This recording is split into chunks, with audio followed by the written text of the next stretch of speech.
Okay, so as I said that we will discuss some of the questions in worksheet 1 or the first assignment that I had sent you. But before that, I'd like to do a quick recap of the essential concepts that we learned in the last lecture.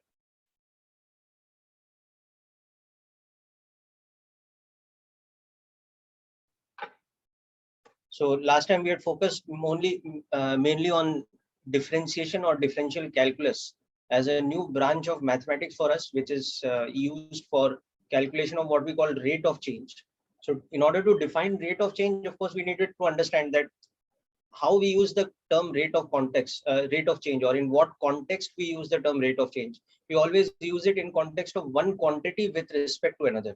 So for example, we say rate of change of momentum with respect to time, that is force, or rate of change of velocity with respect to time, that is acceleration.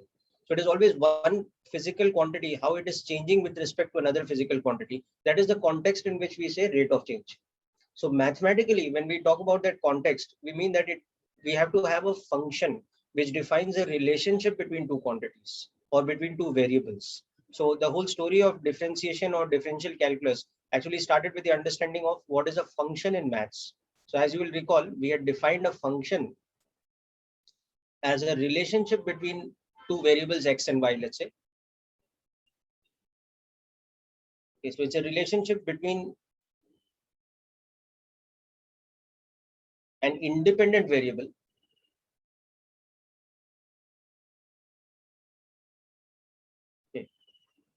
So typically we say we denote it with x, but it can be any other symbol we use for the independent variable. So it's a relationship between an independent variable and a dependent variable.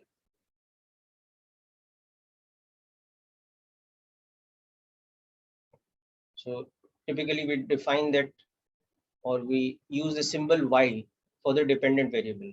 So this statement that we have written in symbolic language, it is written as this. So this statement will be read as y is a function of x. That means y is related to x through some kind of mathematical relationship, and x is the independent variable. That means we can select the value of x without any consideration to the value of y. Whereas y is the dependent variable. That means the value of y is decided on the basis of the value of x. Okay. So we had seen various types of examples of functions, and we'll continue to that list. So for example, one general type of function is what we call a polynomial function. So general polynomial function is when a function is represented by some kind of a series of powers of x. So here a0, a1, a2, etc. These are constants, whereas x is the variable.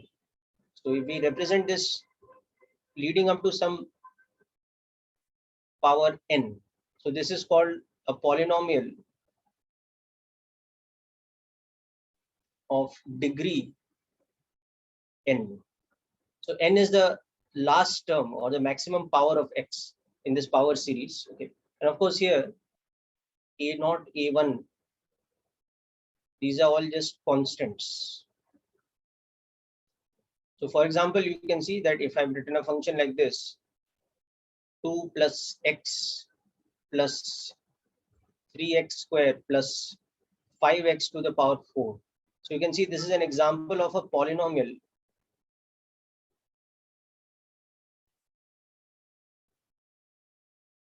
of degree 4. Okay, that is n is equal to 4. And if you compare this with the above general equation of a polynomial, you can see that on comparison of these two, you can see that n is equal to 4. Okay, a0 is equal to 2, a1 is equal to 1. Okay, a2 is equal to, let's just make one of these terms negative so that we understand that they can be in general any constants, positive or negative. So in that case, a2 is equal to minus 3. Okay. Then notice something, there is no term of x cube. So that means what is the coefficient of x cube? It is 0. Whereas the coefficient of x to the power 4 is 5. Yes, that's correct. Okay. And then we are not going beyond 5. A cube will be 5, right? Sorry, which will be? No, beta. This is x to the power 4, no? So the coefficient of x to the power 4 is which one? A4, no? Yes, sir. In the general series. So the x cube term is missing, no? So that means the coefficient of x cube, which we are writing as the constant A3, that is missing over here. That means it is 0. Yes. It's just a matter of observation. Okay, it's not a particularly important point, this one, but just giving you an example of a polynomial. So when we look at any power series of x, we know what type of function we are dealing with. We are dealing with a polynomial function. And in that, the largest value of the power, the sabse bada wala power, that one is called the degree of the polynomial. Okay. So for example, a linear equation is a polynomial of degree 1 because its maximum power of x is 1. Y is equal to mx plus c. Now, quadratic function has a maximum power of 2. So it is a polynomial of degree 2, we can say. Similarly, cubic is of degree 3. And then from power 4 onwards, instead of giving special names, we just say degree 4, degree 5, etc. Anyhow, so this is not of huge significance, but this is just an example of a type of a function. Okay, so this is an example of a function.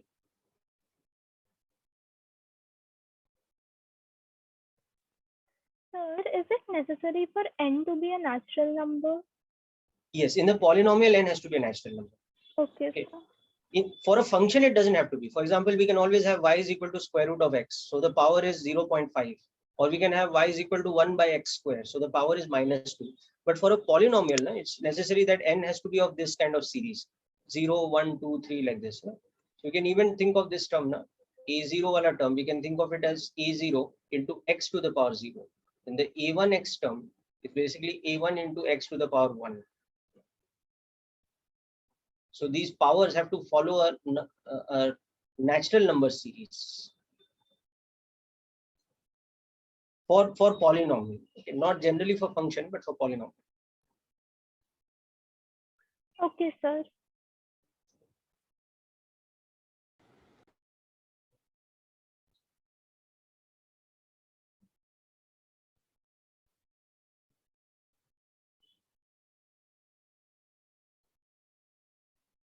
Okay, so given the formula for any function like this, we can always find the value of y for any given value of x.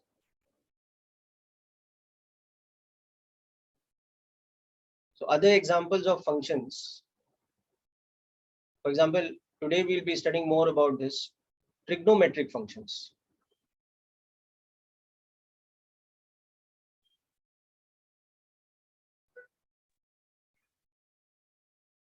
Y is equal to sine x, or So this we have done. Yeah, just doing a quick recap. Okay, now what do we mean by this term? Y is equal to cos square x.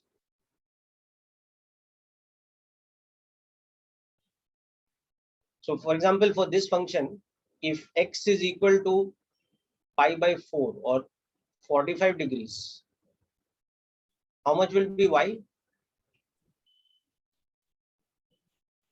1/2. Yes, okay. So cos square basically means it is cos of x whole square. So this means that y is equal to, okay, so for x equal to pi by 4, y will become cos square pi by 4. So that basically means cos pi by 4, its value whole squared. So cos pi by 4 we know is 1 by root 2. So it's half. So this is also an example of a trigonometric function. Okay. Any combination of trigonometric terms, like we might have something like this tan x plus sec square x. Or we can also write this as tan x plus 1 upon cos square x. Or we can also write it as sin x by cos x plus 1 by cos square x. So these are just alternate ways of writing the same function. But in general, this is also called a trigonometric function because it consists of trigonometric operators.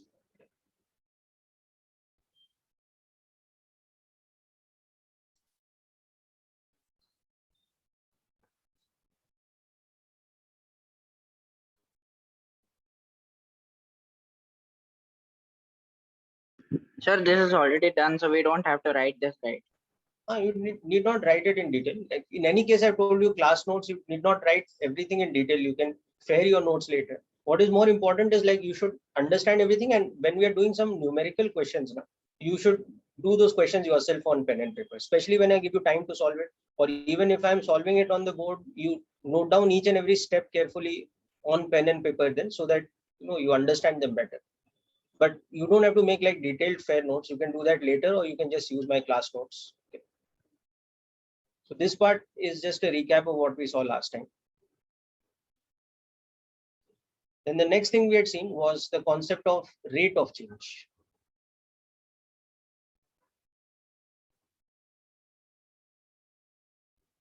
So in regard to rate of change, we saw that there are two types of rate of change. The first is called the average rate of change.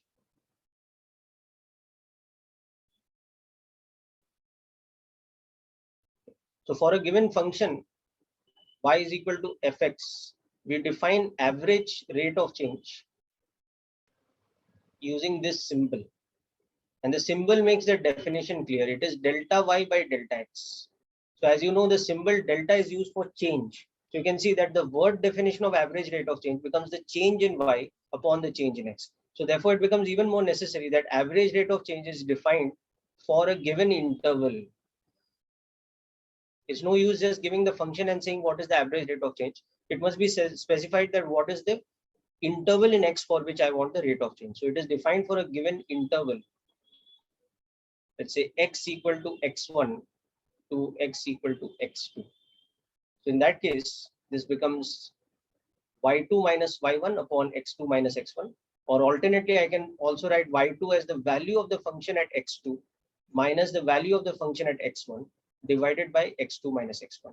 So you can see that in this formula, I mean, in this expression, delta y by delta x, not only is this the definition, but this is actually giving me a formula of how to calculate the average rate of change given any function. Okay. So let's do a fresh example today, and let's apply this to an actual physics type of problem. Okay. So let's do an example like this, that a rubber, or let's say metallic sphere, okay, a metallic sphere is being heated slowly, such that its radius r increases with time as r is equal to 2 plus 0.05 t, okay, in millimeters, and t is time in seconds. Okay. So to say that it's a very rapid expansion. So it's like, not in real life, you will hardly ever observe something like this, that something expands so rapidly. But let's say that we have some very exceptional kind of metallic sphere which is responding to heat in a very rapid manner. So every 1 second, its radius is increasing by half a millimeter. Okay. So we want to first of all express the surface area, say S, and the volume B as functions of time. So this will also help us understand that how we make use of the concept of functions in a practical, physics related kind of problem. Okay. And secondly, we want to find out the average rate of change of S with respect to t from t equal to 0 to, let's say, t equal to 2 seconds. And then we'll do the same treatment to the volume. So we'll find the average rate of change of volume with respect to time for the same interval, 0 to 2 seconds. Okay. So you'll have to, dip into your knowledge of geometry a little bit. Okay, so to go back to what is the formula for surface area in terms of radius, and what is the formula for volume in terms of radius for a sphere. And then you will see over here that radius is given to you with respect to time. So you can use that relation to then get the first part's answer, that how we can express these two physical quantities, that is surface area and volume, as functions of time. So time becomes the independent variable and radius depends on that. Surface area depends on that. Volume depends on that. So each of these things like radius, surface area, volume, etc. are functions. They are dependent variables of the independent variable of time according to the way the problem is set up. Please try this out and you can send me the answers by text. Okay, I will solve it within a couple of minutes.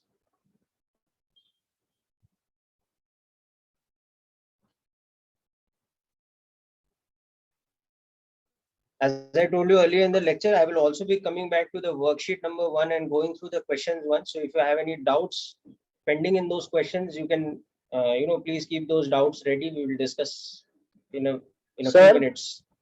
Yes. Sir, in the main question, what is the second word? It is increases, right?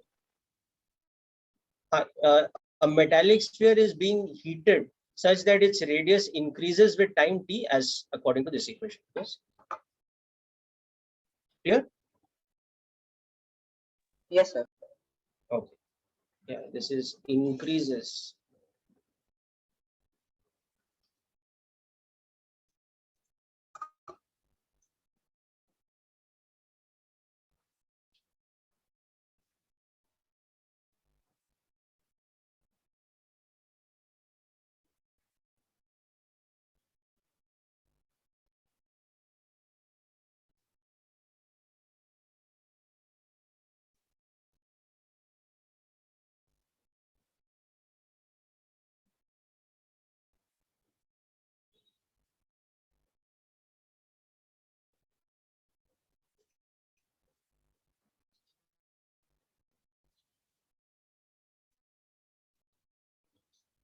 Sir, for the first sub question, we have to form an equation, right?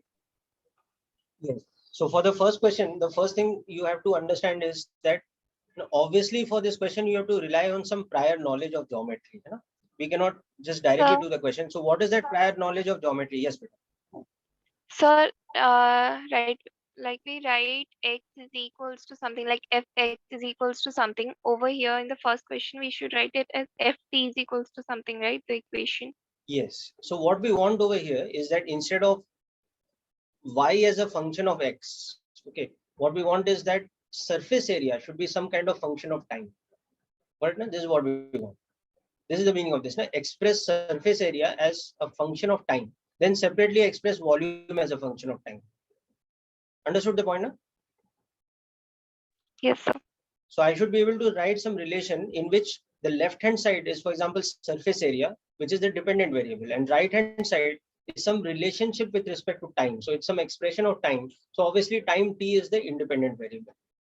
Now how we will do that? We'll use the intermediate thing. What is given to us is this. See, given to us is the relationship of radius with time. This is also a function in itself. It's telling you how radius is related to time. But now from knowledge of geometry, I know that what is surface area of a sphere? 4 pi r square. Now, incidentally, anybody has a proof of this formula? Have you ever seen a proof? Okay, it doesn't matter. It's like we will see one way of proving it using calculus also. It's a very interesting method, but we will see that at a later stage. Okay. I mean, it's just a matter of interest in the history of mathematics. If you don't know it, it doesn't matter at all. So surface area is 4 pi r square. Okay. So now I know this. This is from geometry. Okay. And what else is given to me? It is given to me that in this particular case, we are heating the sphere in such a way that the radius is varying with time according to this. And the unit of radius here is in millimeters. Of course, t is time in seconds. So now connecting these two relations, what I can say that surface area is 4 pi into 2 plus 0.5 t whole square. That's it. This is surface area as a function of time. This is this expressed as a function of time t. Now, of course, you might say that, okay, why not expand this. So we can do that also, but that's just another way of writing it. So that's an alternate thing that we can write as 4 pi into 4 plus 0.25 t square plus t, and further we can write this as 16 pi plus pi t square plus 4 pi t. But that's all alternate ways of writing it. As far as the function is concerned, even this is correct. There's no problem here. This is s as a function of time because everything else is a constant. The right hand side is some kind of relation of the independent variable t, and left hand side is the dependent variable s. Right. So similar way now I can express the volume. Sir, S is dependent on T. Yes. Ultimately, what is happening? S is the dependent quantity. Okay. It depends on. Sir, but my doubt goes like how you came to know that this is dependent. How we know? Because see, if the size of a sphere is changing with time, will the surface area not depend on time? It's logical, no beta? अगर मेरे पास एक ऐसा sphere है जिसका radius time के साथ continuously change हो रहा है, so surface area in turn depends on radius, no? So if radius depends on time, it's logical that surface area will be changing with time. Okay, sir. What's the point? Just like it's logical that if I have a sphere of fixed size, that means its radius is constant. That means its surface area will also be constant. It won't be varying with time. Yeah, correct. So that's the logic over here.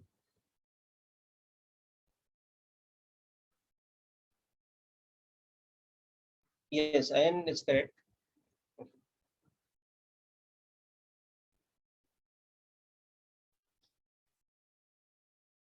Okay, so now similarly, what Sir, is can you volume? move it a bit up? Yes, volume is, we will use this formula from geometry. Okay, I'll move it up in just a moment. Okay, so this is again from our knowledge of geometry before. Okay, and it is given to me that radius is varying with time according to the above formula. So again, we'll use a combination of the two things. One is our knowledge from geometry before that volume depends on radius. Sorry, it's r cube, 4 by 3 pi r cube, according to this formula. And the other thing is the given situation to us that here radius is varying with time like this because we are expanding the sphere by heating it or whatever. Okay. Now, incidentally, one more thing that we can observe over here, that S is the surface area in what unit? In millimeter square, because the radius is in millimeter. Okay. So before we wind up this problem, we can see that S is the surface area in millimeter square. Okay. Or that is the same thing as 10 raised power minus 6 meters square. Okay. Because 1 millimeter, as you know, is 1,000th or 10 raised power minus 3 meters. Therefore, 1 millimeter square is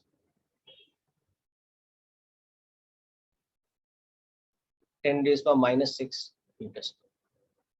So because we have taken the radius in millimeter according to the question given, therefore the surface area that I'm getting, it's in unit of what? It's in unit of millimeter square.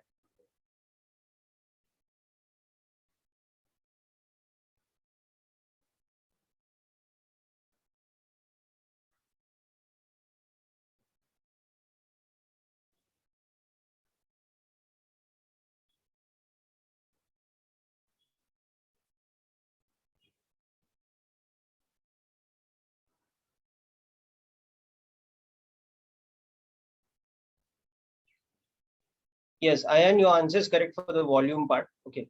So you can now try and work out the third part yourself. Just use the definition of average rate of change. Okay.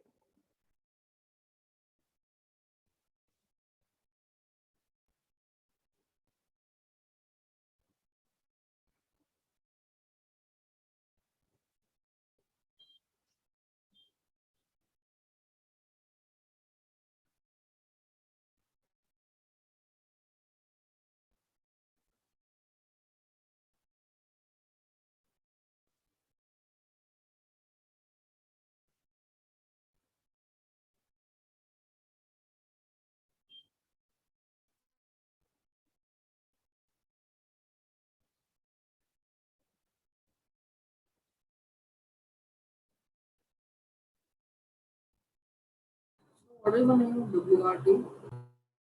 Sorry, Or WRT? with respect to beta. WRT is a short form for with respect to.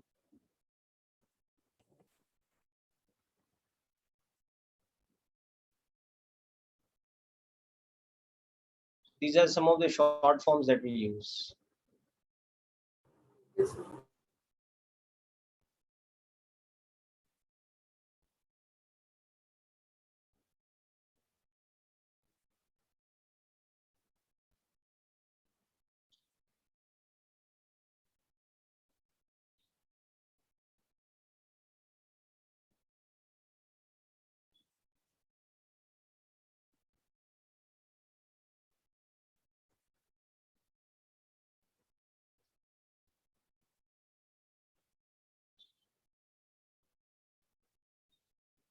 Okay, so now what will happen here?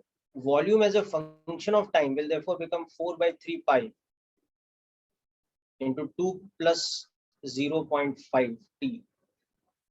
And I can really leave it this way. Okay? There's no need to further expand it. We can do it if we want to, but there's no need. We can just leave it this way. Okay? Where, of course, p is in millimeter cube now. Okay? And we should understand that 1 millimeter cube is equal to, in fact, 10 raised per minus 9 meter cube.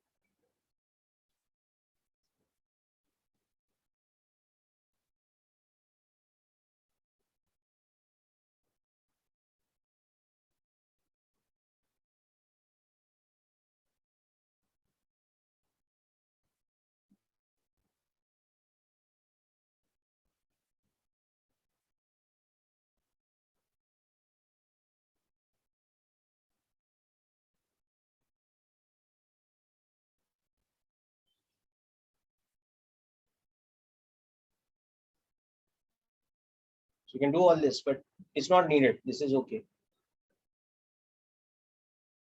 So now let's come to the main thing related to the question, which is the second and third part. We want to find the average rate of change of volume or the average rate of change of surface area with respect to time for, now remember, there's no point in saying just average rate of change. If I had not given you from 0 to 2 seconds, then you would have asked that how can I solve the question? Because I don't know the interval of time for which I want the average rate of change. So without this additional information that I want average rate of change for this time interval, I want average rate of change of volume again for this same time interval.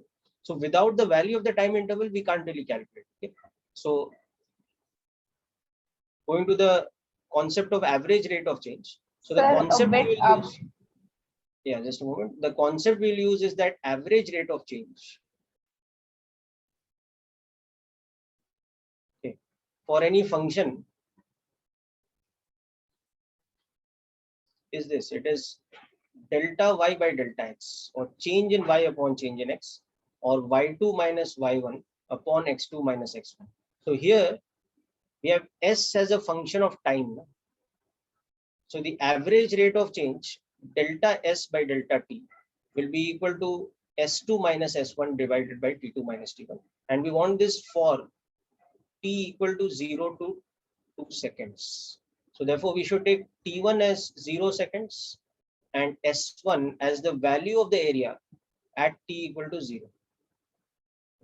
We should take t2 as 2 seconds and we should take s2 as the value of the area at t equal to 2 seconds. We should find these out and we should then substitute this here. So this will give me the value of this. Okay, so this is the procedure we will take for doing this second part.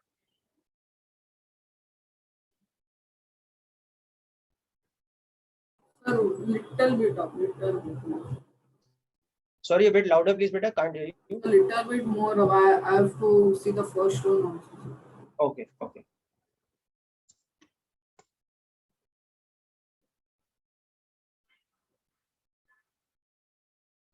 Yes, sir. Okay, so we'll come back to the second part. But these were individually surface area as a function of time, volume as a function of time. So for this, we will be using this one. Here we'll be using this formula that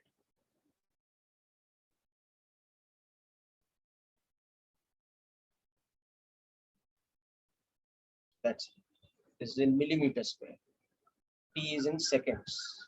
So Yes.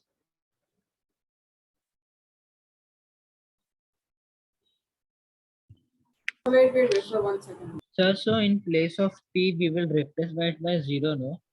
So first. Yes, T1 will be 0, right? And T2 will be 2 seconds. Because we are looking at the interval from 0 to 2 seconds. No?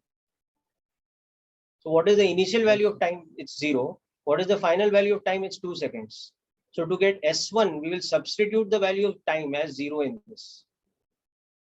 To get S2, we will substitute the value of time as 2 seconds in this. Okay, sir. Understood, no? So now see, these things, we have to do these substitutions here. But for that, which formula of S we'll use? This formula.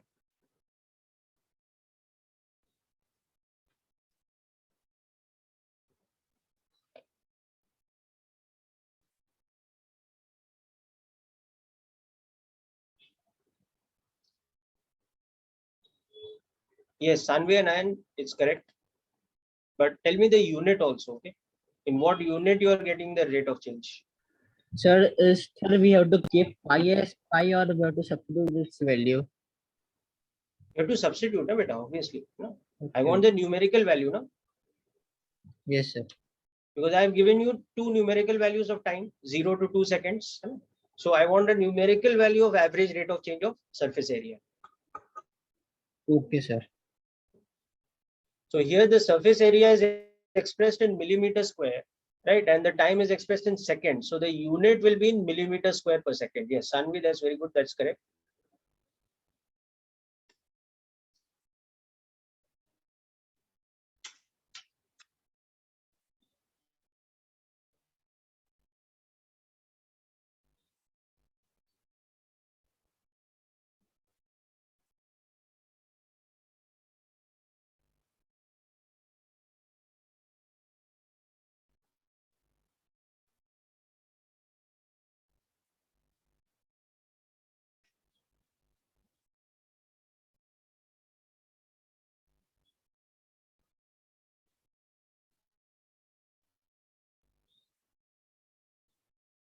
Sir,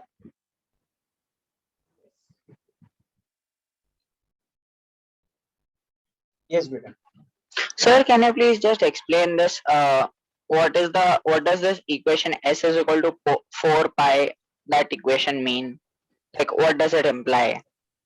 It's the surface area of a sphere, no, beta. You know Yes, what a sir. sphere is, no? Yes, yes. तो 2 surface area of a plus sphere का radius से क्या relation होता है? Like just like you know that if you have a disk like this, what is the area of the surface in terms of the radius? It's pi r square. pi r square. Like that, if you have a three-dimensional sphere, like a 4 globe pi r shape, square.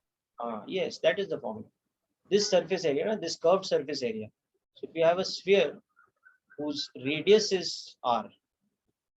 Sir, so here r is equal to 2 plus 0.5 mm. So the r is a dependent variable right now, right? Yes, of course. R is varying with time. Why? Because the question clearly states what we are doing. We are heating Heated. the metallic sphere. No, so Okay. anything which is metallic and is heated will undergo some kind of expansion. Of course, Okay, I told you in the beginning that this is highly unlikely to happen in real life. It will not I expand have- so much. No? But we're just assuming that. Suppose we are able to do that. Okay. Or let's say it's a gas balloon and we are filling it with gas such that the radius is increasing. Every 1 second it is increasing by half a millimeter. Okay, so now let's plug that in over here. So we'll see that T1 equal to 0 seconds. S1 will be equal to 4 pi into 2 plus 0 whole square. So that's how much? That is 16 pi millimeter square. Okay. And T2 equal to 2 seconds. S2 will become how much? 4 pi into, now we'll have to write this like this. 2 plus 0.5 into how much? Into 2. So this whole thing squared. So that is becoming 4 pi into 3 squared. That's becoming 36 pi millimeter square. Is my calculation correct? Okay, for S1 and S2. Yes, sir. Okay, so my average rate of change delta S by delta T, where S over here is not displacement, by the way, it is surface area, from 0 to 2 seconds is becoming 36 pi minus 16 pi, and that is in millimeter square divided by the time interval, which is 2 minus 0 in seconds. So as you can see, it is 20 pi divided by 2. So it is 10 pi, or you can say approximately 31.42 millimeters square per second. So what this actually means, that the average rate at which the surface area has increased has been 10 pi millimeter square every 1 second.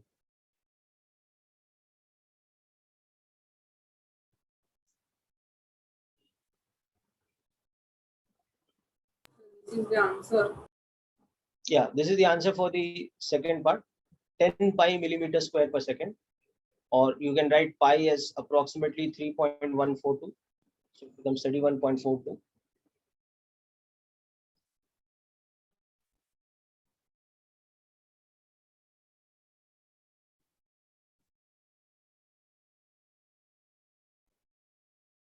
Yes, very good, and your answer is correct for the third part also.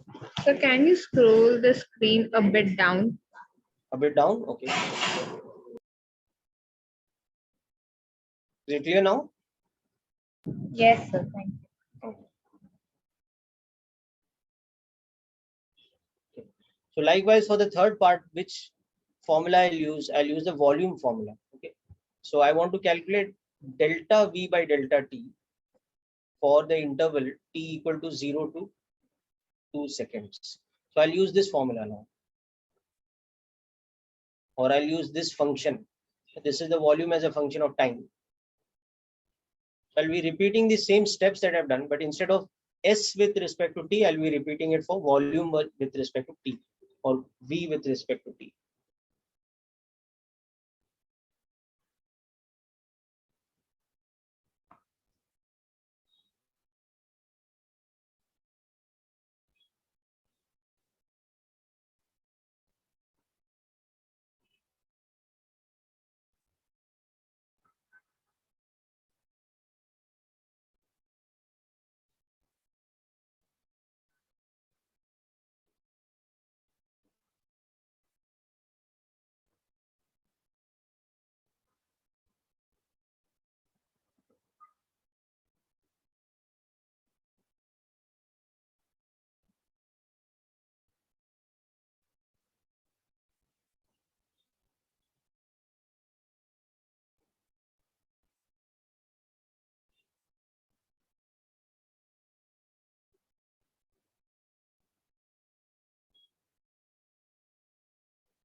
Sir, it will Yes. nothing, sir. Got the answer, beta? Yes, sir, almost. Okay, very good.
Sir, Yes.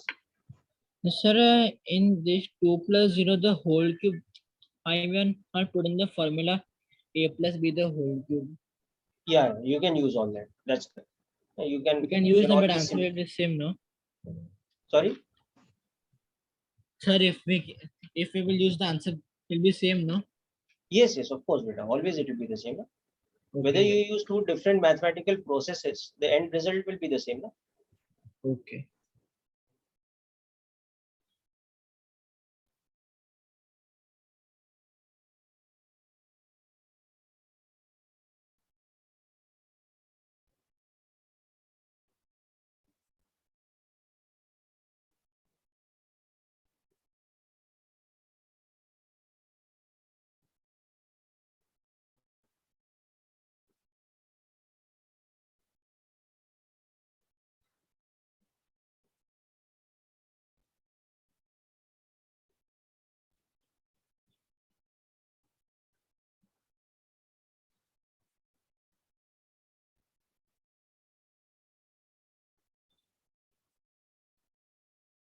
Sir, it should be 76/9, na? The time is 2 seconds, na beta. See in the denominator. Yes, sir, yes, sir, sorry.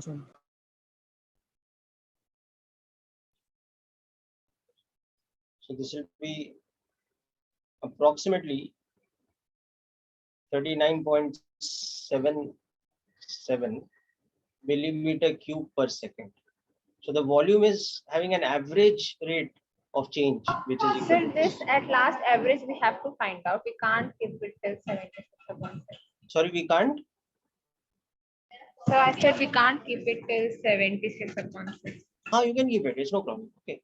See, the thing is, in the exams, what will happen? The answers are mostly you have to select the option in MCQ. So the option might be given in this form, or it can be given in a further simplified form because this 38/3 into pi also.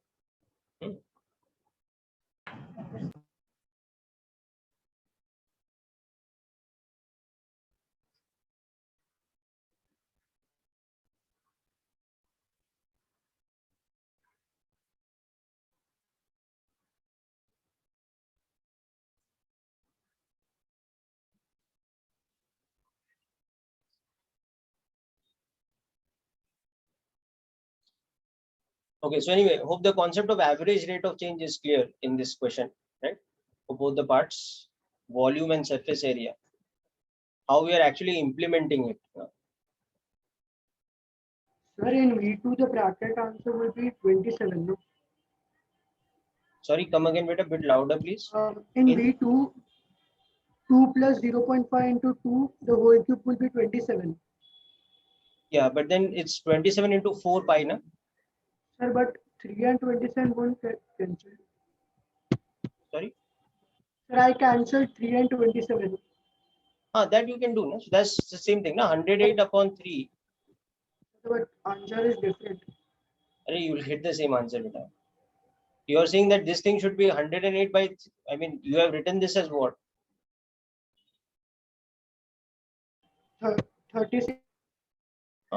So when you do this calculation, na, 36 pi minus 32/3 pi, get the same thing, na, again, beta.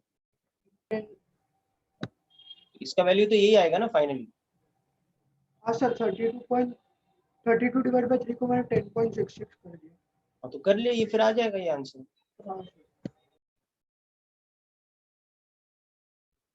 Finally multiplied with 3.14 in place of pi, you will get this answer.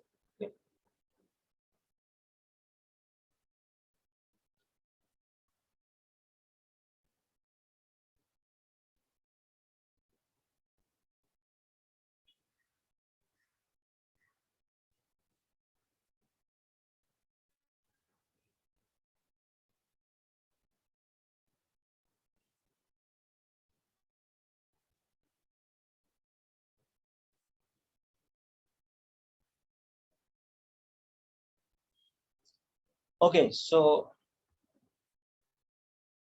this is about average rate of change application example. Okay, now the more important thing for us, the instantaneous rate of change.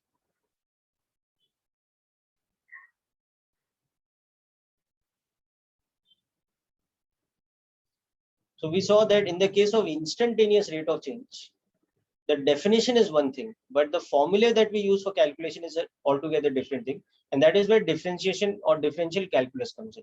So for a given function, y is equal to fx. Okay. dy by dx is a special symbol that we use.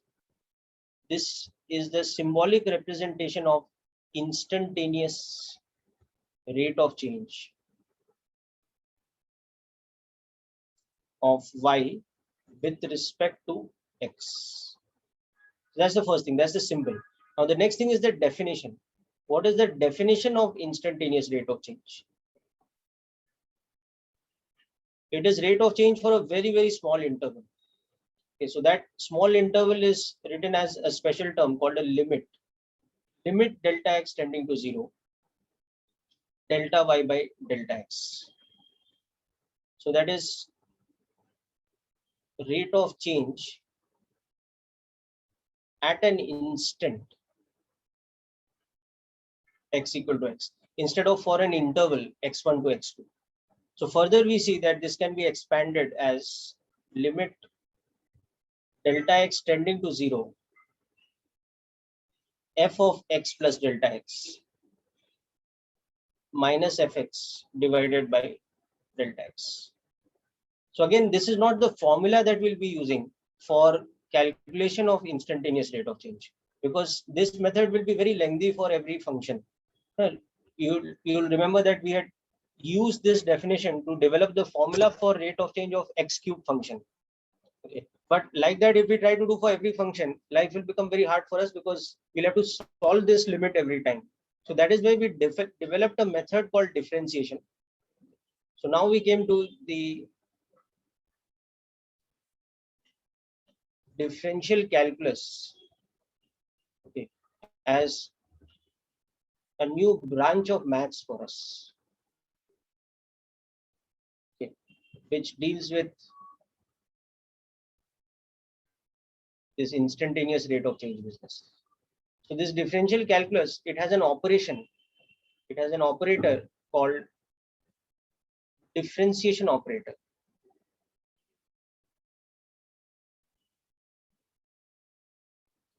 So the symbol for it is this. Okay, this is the differentiation operator with respect to x. So for a given function, we calculate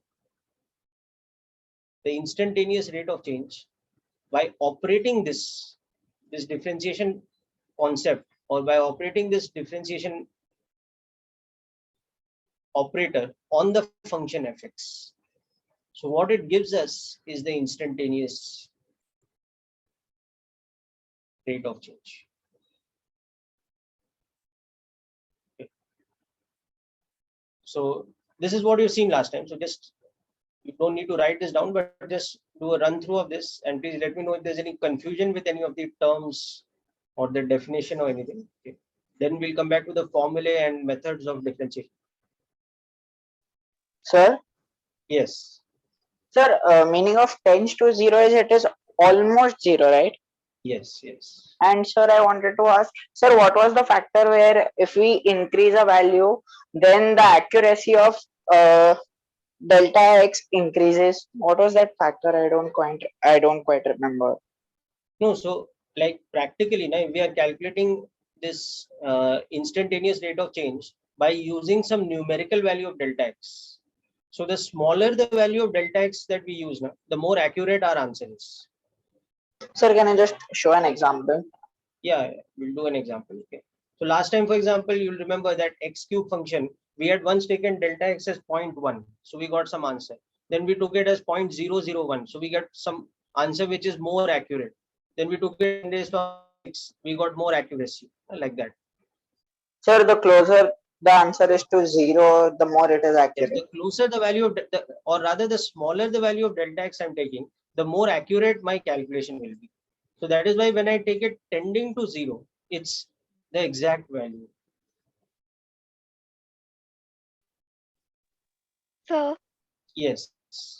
like we used to practice like x to the power x cube, we used to use such functions. So if Ah. we use trigonometric functions over there, how would we be able to calculate this differential Very calculus? good question. Very good question, beta. So we need a separate set of formulae, okay, for the trigonometric functions. And to derive those formulae, there is more complexity involved. Like we need to know some trigonometric operations, like how to do sine of a plus b, or sine of or cos of a plus b, etc. So we'll come to that step by step. Okay, beta. Okay, sir. Sir, Yes. y equals to f of x you wrote dy upon dx.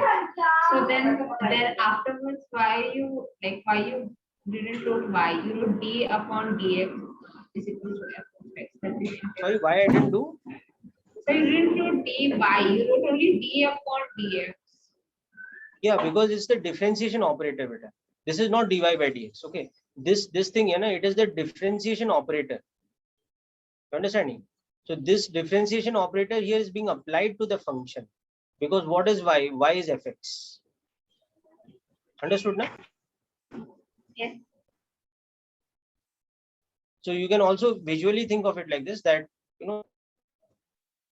is an operator. So it is some kind of process. An operator does some kind of process. So when we input something in that process, here we input the function fx. So what is the output that we get? The output is the instantaneous rate of change of the function. We get this. So if y is the function, then the output that we are getting is the instantaneous rate of change. So we input a function, we get the output, which is the instantaneous rate of change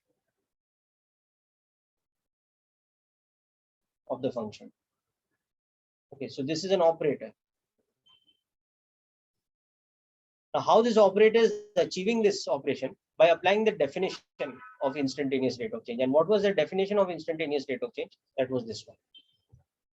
So by applying this definition of instantaneous rate of change only, we had seen, for example, that differentiation of x cubed was 3x squared. Remember, we had proved this last time. Okay. Now we had also said that. Now we had also said that a general formula for differentiation of x to the power n. What was that general formula? Nx n minus 1. Yes, very good. N into x to the power n minus 1. Where here n is not restricted to just natural numbers. Okay, n is all real numbers. So n is any real number.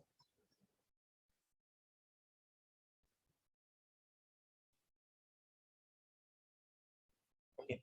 So let us do an example today in which what we'll do is we'll go by the reverse method. Now, first we will get the derivative or the differentiation from the formula. And this is the formula. And then we will justify it by taking values like we've done last time. So let's do an example question like this now. That consider the function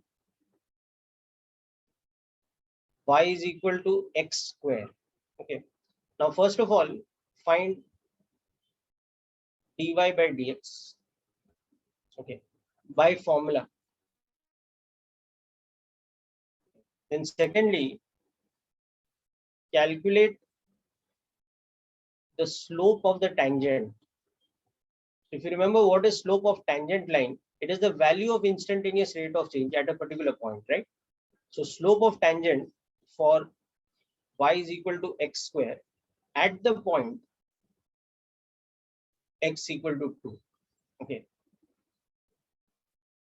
Now, next thing we'll do,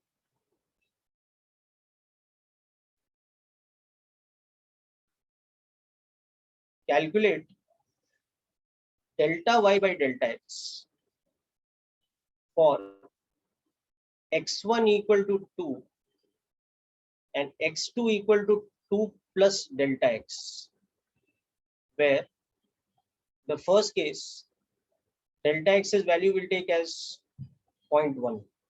Second case we'll take delta x's value as 0.001. Third case we'll take delta x's value as 10 raised power minus 6. Okay. And then from that,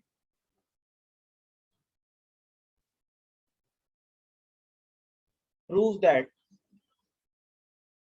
for delta x tending to 0 in part 3,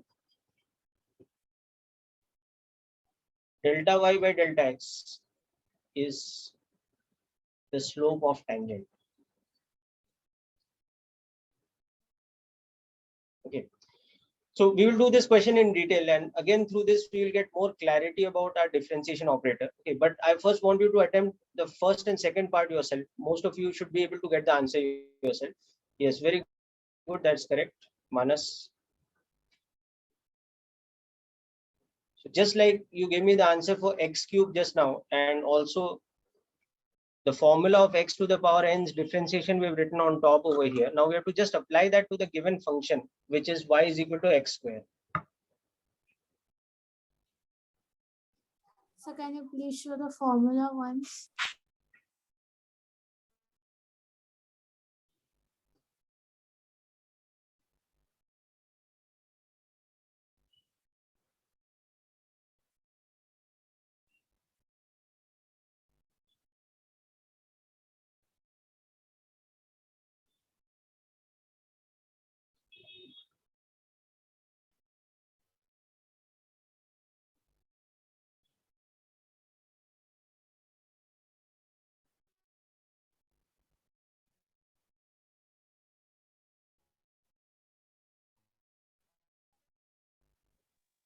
So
Okay, very good. So I'm checking your answers. Yes, Rishita, very good. Your answer is correct for the first two parts. Sanvi, your answer is correct. Manas is correct. Okay. So if those of you who got the first two parts correct, now you can just follow the instruction and try the third part. You're taking x1 as 2. So this is basically what you're calculating an average rate of change. Okay. So you're calculating that. For all of these we'll have to do. Okay. We'll solve all four, don't worry. I'm just saying those of you have finished the first and second part, you can move on to this. Okay. So the first part I'm just solving for you. So we will replace y with what? This function. So here the function is what? It is x square. So we are applying differentiation operator to x square. So now we'll apply this formula. So that is 2 into x to the power 2 minus 1. So that's 2x. Okay. So now we know that for y is equal to x square, dy by dx is given by what? It is given by 2x. That becomes my answer. Okay. So now the slope of the tangent at a particular point, this is nothing but dy by dx's value at that particular point x equal to 2. So it is nothing but 2 times 2, or it is 4. So according to this, the slope of the tangent at the point x equal to 2 should be equal to 4. So let's also see the interpretation of this, what this means. Sir, So what? Yeah. sir, how dy by dx become 2x 2 minus 1? Not understood. How it became 2x is application of this formula. Differentiation of x to the power n is n into x to the power n minus 1. So 2x Sir, is basically so the n is 2 and x and minus this 1. is x to the power n, where n's value is how much? 2. Okay, Sir, so what differentiation you is did what? in the second one, I actually got disconnected. So can you just? Yeah, this is a question we are solving, beta. The question is there in front of you. You have to consider this. Just read through the question, you will understand. Okay. Sir. Yeah, now you understood the application of the formula n into x to the power n minus 1. So n is how much? 2. Yes, sir. 2 and 2 minus. So 2x ho gaya na?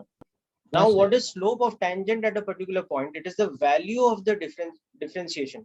That is the value of the rate of change, that is 2x, at the point x equal to 2. So what I should substitute x as? I should substitute it as 2. So the slope of the tangent has a value of 4. So it means in second question, we don't have to apply the formula. No, beta. Because we are directly substituting. Na? Slope of tangent is what? It is the value of dy by dx at a particular point. Na? So the first part only we are calculating dy by dx using the formula 2x. So why we need to apply it second time again? You understanding? Yes. So how does the function y equal to x square? Generally speaking, how will the graph look? It will be something like this. Later we'll discuss in more detail. This is called a parabolic graph. Okay. So for example, at x equal to 1, its value is 1. It's at x equal to 2, the value of the function is 4. At x equal to 3, the value of the function jumps even more to 9. But now if I draw a tangent at this point, x equal to 2,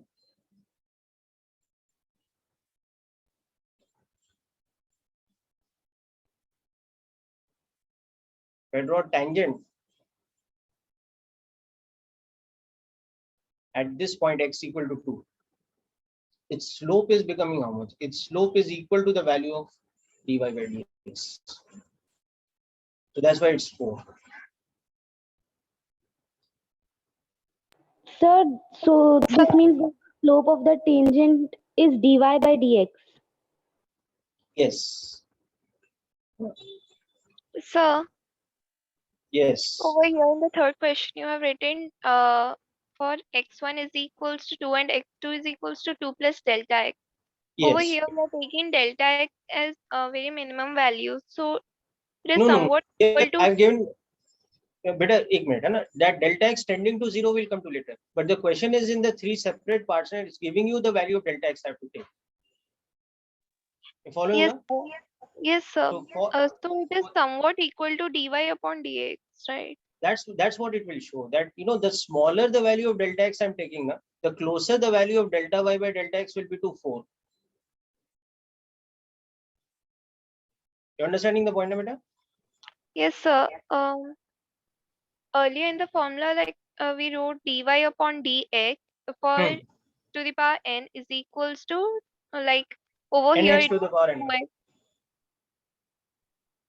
Over here, in this case it would be 2x. Yes. So like, is it applicable in this third question? No, because in the third part we are not taking delta x tending to 0. No, tending to 0 ka matlab kya hota hai? It is so small that we can't imagine it, but I have written it. No? So if I have written it as a value, it can't be tending to 0. You understanding my point, beta? Okay, sir. But tending to 0 is not like the opposite of infinity. Now, if I ask you what is infinity, now one way of saying, if you ask a lay person, or if you want to explain to a lay person who doesn't know so much about maths, you'll say that, okay, imagine a very big number. Okay, that is infinity. So you'll say, okay, like, is it 10 billion? But will your answer be yes?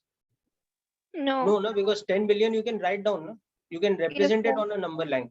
But then you can also write a larger number than 10 billion. You can write 15 billion. So infinity is such a large number that there should be no number larger than that. So like that, if I say delta x is tending to 0, it should be so small that there is no number smaller than that. 1 upon infinity. Correct. Now I can say that, okay, delta x tending to 0 means it is 1 upon x, where x is tending to infinity.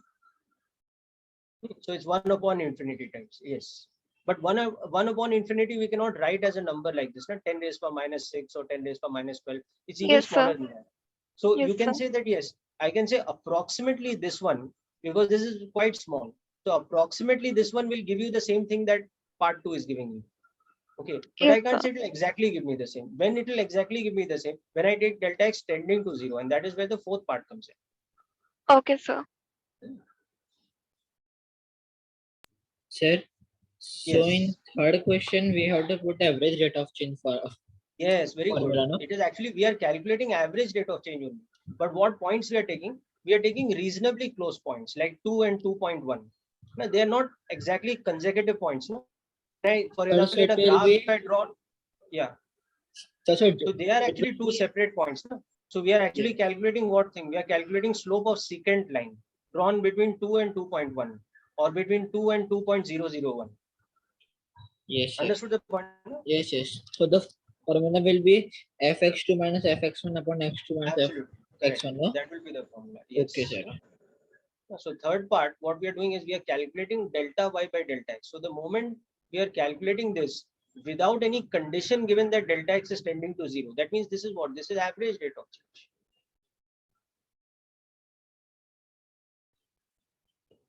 This we are calculating for the function y is equal to x square. For in the a part, we are taking x1 as 2 and we are taking x2 as 2 plus 0.1 or 2.1. So accordingly, y1 is 2 square, y2 is,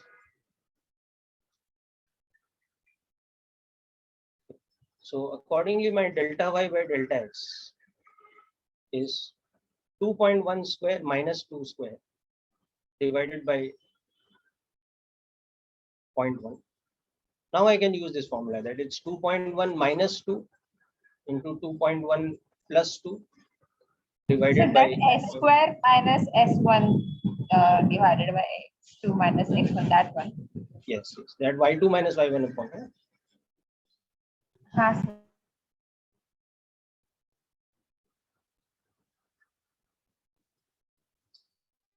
Okay. So this is becoming how much? This is becoming 4.1. 4.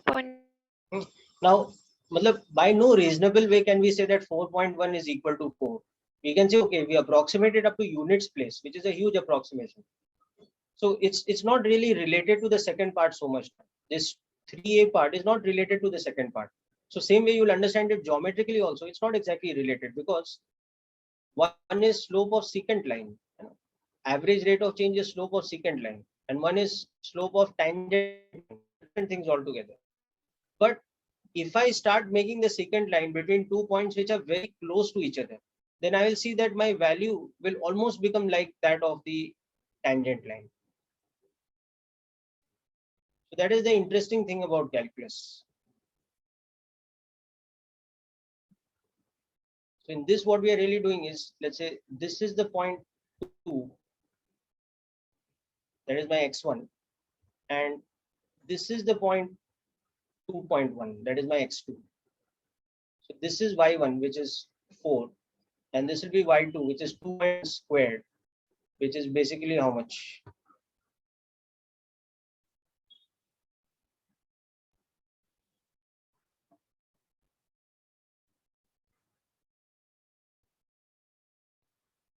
.41, no? Something like that.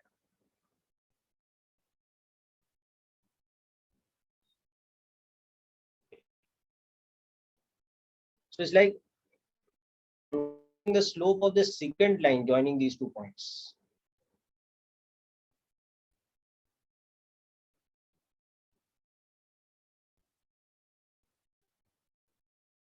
So this value that I'm getting, it is the slope of secant line joining x equal to 2 and x equal to 2.1 on the graph of y is equal to x square. Sir, instead of y2 minus y1, we can put the function x2 minus function x1. Of course. I mean, y2 minus y1 is that only. So it is f of x2 minus f of x1 divided by x2 minus x1. So in this case, you can see that it is x2 square minus x1 square upon x2 minus x1. You can simplify this and even write it like this, that it is x2 plus x1. That's why it was coming out as 4 point. Yes, sir. Thank you, sir. So there are alternate ways, we can solve this, but ultimately the answer will come out to be the same everywhere. So it will come out to be 4.1. So you can see that in one case, I'm calculating the average rate of change between these two distinct points, 2 and 2.1, and it's coming out to be 4.1. Now you might say that, okay, it's pretty close to the instantaneous rate of change. Okay, it's pretty close because the second point is also reasonably close. It's 2.1. But is it exactly equal to the same? No, because they are two distinct points. And in case of tangent line, there have to be 2 points which are merging to each other because their delta x is tending to 0.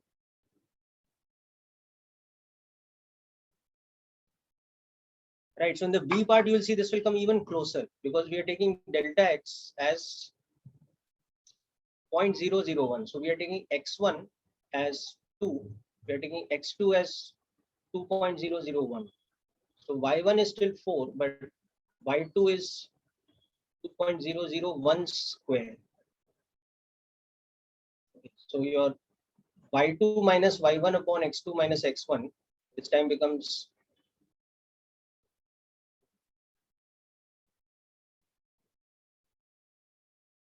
so you'll see that this becomes 4.001.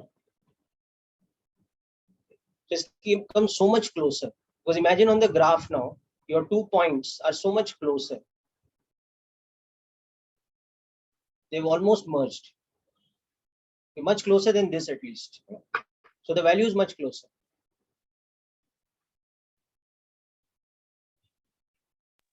Sir, I have one doubt. Yes, beta. Yes, beta. Sir, I want to ask that average rate of change जो है इसका formula y square minus y1 upon x square minus x1 है or that further one? Which is the formula? नहीं देखो बेटा, average rate of change का Sir, general formula. So you're using y square minus y1 here, but you wrote further also that is more simplified. This one? Sir, This no, one you're up saying? one, third wala. This one? Here? Yeah, so this is same thing only. It is y2 minus y1, but what is y2 over here? It is x2 square. You understand now? Because y is equal to x square. No? So delta y by delta x, whose definition is y2 minus y1 upon x2 minus x1. Now, because what is the function? It is x square. So y2 should be basically equal to what? It is f of x2. y1 is f of x1. Okay, now it is clear. You're right. Huh? For function you are writing. Yes, yes, for the given function. Here the function is which one? It is x square, no? So that's why specifically it is. So this is a general formula up to here. But in this particular case, the general formula gets replaced with what? The function which is x square. So fx2 becomes x2 square, fx1 becomes x1 square. Clear now? Okay, sir. Thank you. And then this is algebra because x2 square minus x1 square can be written as x2 minus x1 into x2 plus x1. Yes.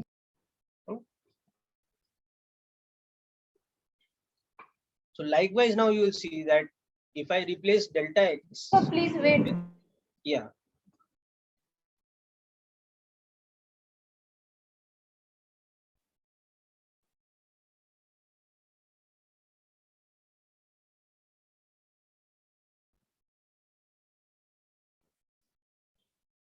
Yes, very good, Rishita. Your C part is also correct. And now from this, I'm sure you will understand that in the next part, how we can prove this point that if delta x is tending to 0, then my slope will exactly become equal to 4.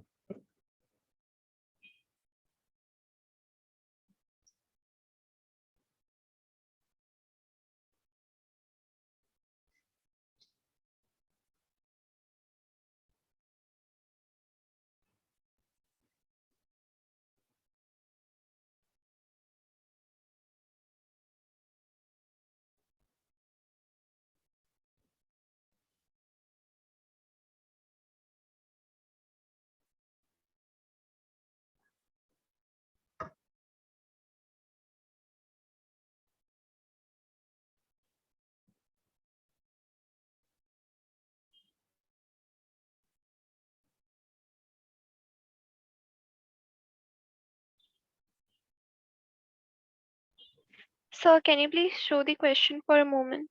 Yeah.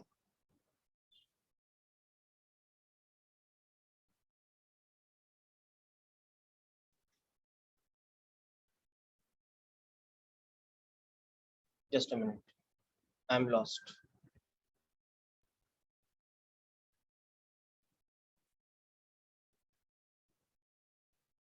Yeah, this was the question. Okay. Just ignore the red parts. Okay.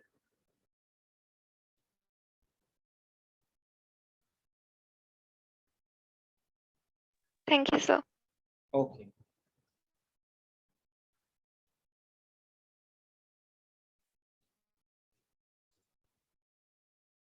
Okay, so what this example is showing you now that when we look at the second part only going from part A to part B to part C, we see a pattern that as we are making delta x smaller, the value is coming closer and closer to 4.4.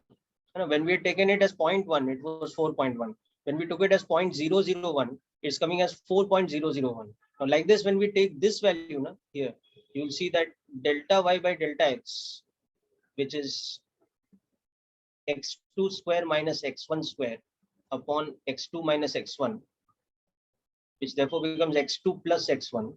So here that becomes 4.000001. So for all practical purposes, it's almost equal to 4 only. Because who's going to sit and approximate and write up to 5th place of decimal? We might approximate maximum up to 3rd place of decimal or even 4th place of decimal, but this is as good as 4. You can say this is approximately equal to 4. So already it's showing you the pattern that imagine now that delta x is much smaller than 10 to the power minus 6 also. So it's equal to 4 only.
Okay, so now let's come to the last part.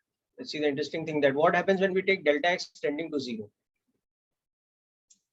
So we'll see we'll get exactly the same formula.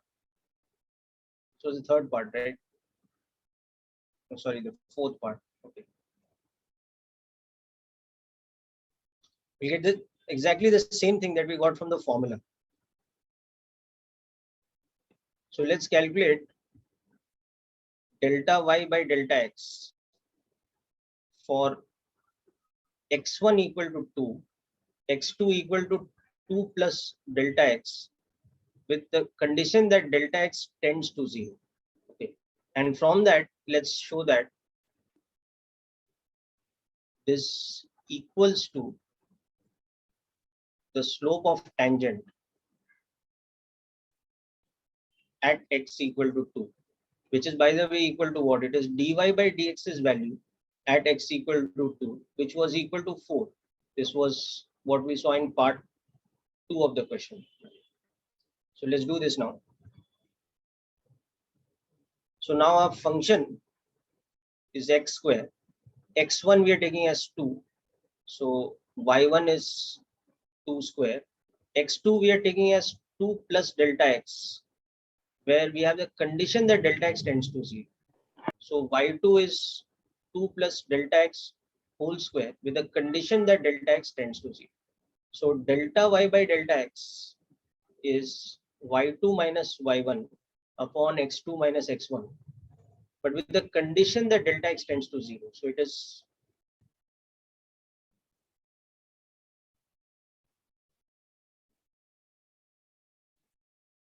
with the condition that delta x tends to 0. So this, you can see, this is only the definition of dy by dx actually. This is the definition, but for the specific point 2. So this we will write as 2 plus delta x minus 2 into 2 plus delta x plus 2 divided by delta x. Okay, the whole thing with the condition that delta x tends to 0. That is delta x into 4 plus delta x divided by delta x. The whole thing with the condition that delta x tends to 0. Now the important mathematical step, that delta x tends to 0 means that it's not equal to 0. It's approximately, it's almost equal to 0, but it's not equal to 0. So it is legitimate to cut these two. Okay, it's not a 0 by 0 division that I'm doing. I'm doing some quantity divided by itself. It doesn't matter how small it is. Its value will be 1. Okay, so we are basically relying on the maths principle that any quantity divided by itself is equal to 1 for the condition that it should not be 0. So any non-zero value of x, x by x is equal to 1. But this becomes undefined if x is equal to 0, because 0 by 0 is not a legitimate operation.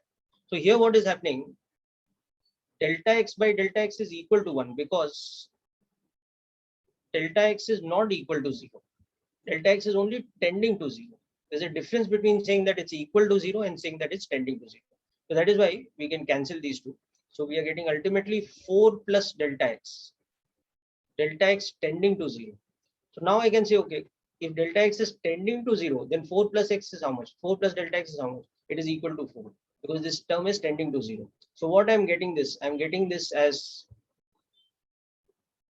this for delta x tending to 0. Okay. And x1 equal to 2. So now think in terms of the graph, what is happening. I'm basically drawing a secant line for 2 points which are merging on each other. So it should be equal to this tangent line. So naturally, this it's an expected thing that the answer should have come out as the same thing that we had got in part 2, which is 4, or which is slope of the tangent. So it's basically slope of the tangent at x equal to 2. So it's not surprising really that it should have come out to be the same thing as the slope of the tangent. Right, so hope through this numerical example, now you have more confidence in the process of differentiation and the formula of differentiation, that x to the power n's differentiation is nx to the power n minus 1. Yes, beta. So, before in the earlier classes, how we proved like if y is equals to x square, then what would be dy upon dx? In the same procedure we did this, but in the Yes, last yes, used x is equals to 2. exactly. Instead of the general formula getting it 2x from the definition, na, 2 के x के जगह मैंने क्या substitute कर दिया, 2 कर दिया.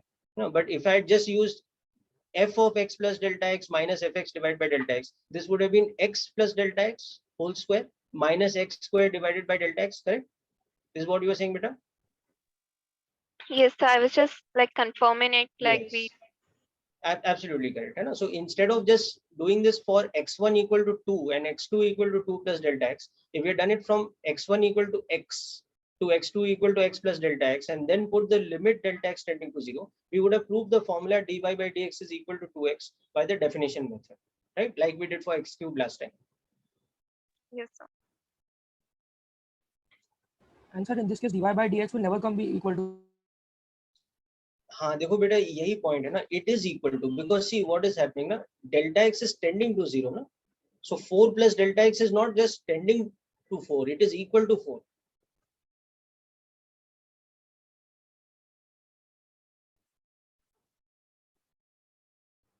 You understanding na? On the number line, this like 4 and 4 plus delta Yes, x, sir. where delta x is tending to 0, they are like consecutive numbers na? So there's no distance between them. The second number is merging on the first, so its value is equal to 4 only na? So if we take the value dy upon dx is equals to 2x over here, that's just an approximate value that we use. That's not the proper. Nahi beta, dekho, that is the point I was making. That's why we did the third and fourth part separately. See, when we are saying it is not proper, when we are taking some finite value of delta x, like 10 raised per minus 6 or 10 raised per minus 3 or 10 raised per minus 1, okay, then we can say that is it equal to 4? No, no. It's almost equal to 4. It's 4.1 or 4.001 or even 4.00001, depending on how small I'm taking delta x. Understood the point now? Yes sir. So in these three cases, ABC that I've done over here, I've taken small values of delta x, but they are not tending to 0. No? They are small values. One might be smaller than the other. One might be very, very much smaller than the other. It's fine, but they are still not tending to 0. Because tending to 0 means what? That it's a number so small that we cannot imagine it. Yes sir. है ना? तो जब मैंने finite value of delta x लिया है, not tending to 0, but an actual value, no matter how small that delta x is, it will not be exactly equal to 4. It will be approximated to 4. But the moment I change this from, instead of saying that delta x is 10 raised per minus 6 or minus 9 or minus 12, I'm just saying delta x is tending to 0. So it's so small that we cannot imagine. In that case, what happens? The value becomes exact. Delta, this rate of change is exactly equal to 4. Okay sir. You can understood the difference between the two things, na beta? Yes sir. Okay, very good. So this is like, it takes some getting used to because it's a bit of an abstract concept. Like the whole concept of infinity in maths only is abstract. But the point is, see, you will get used to it the more and more problems we solve. And the more important thing is, as we solve more problems, na, abstract or simple, the application is going to be very easy because application is ultimately coming from what? Repeated use of the formula. So we just need to train ourselves how to use the formula in different situations and apply it to different practical problems. So I was writing. You're writing down this part? Okay. Just So will you send the notes for this lecture? yes, of course, beta. I will send the notes and the recording for every lecture. Okay. Whereas almost every lecture will have an assignment. Right now we are in the beginning, so we are learning the fundamentals. So it's like every 2 lectures I'm sending you an assignment. Today's lecture I will be sending you another assignment. But as we pick up speed in calculus, let's say from 3rd, 4th lecture onwards, almost every lecture I'll be sending you an assignment, plus I'll be giving you some selected questions to do from the module every time. I hope all of you have the module 1 of physics, chemistry and maths. In case you have joined, okay. So anybody who does not have the module now, you can just drop a message on the Purple House group later itself. Okay, we'll send you the module PDF. So Purple House, Ganeshwar sir has changed Purple House to that only admins can now answer. Sorry, come again, beta. Which So part? only admins can answer now in the Purple House group. Oh, okay. then you can just send me a message separately, beta, on my WhatsApp. Now, just pick up my number from the this thing, from the WhatsApp group. Okay, you can send me a message. I will send it to you. Okay.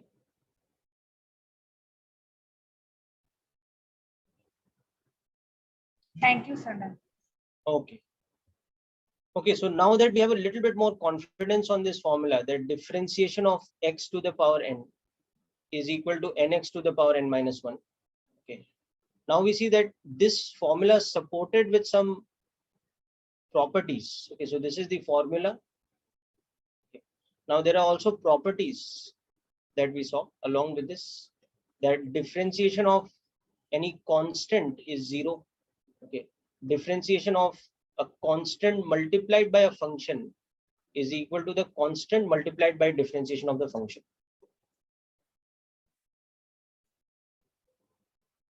Okay. So this was the first property, this was the second property. Now we will start off with another property today, that differentiation of the sum of two functions.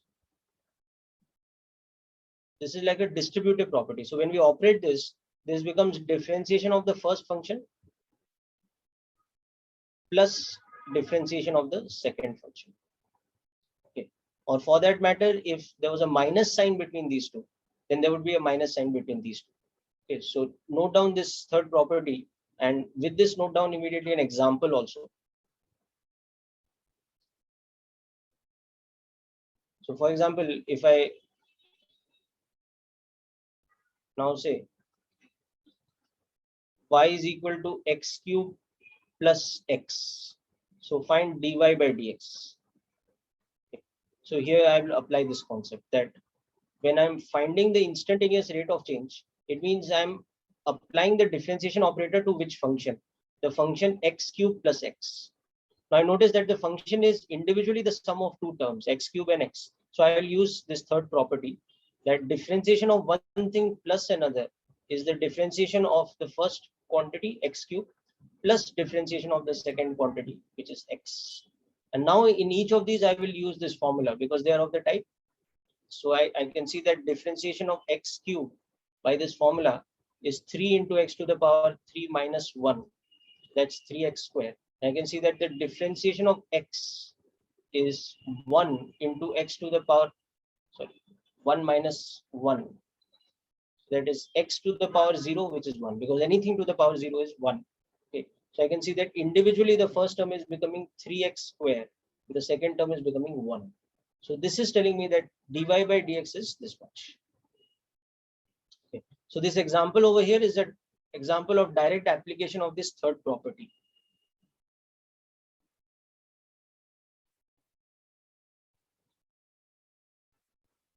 So we have applied this third property over here. Yes. Does the third property also apply if f1 and f2 are different functions?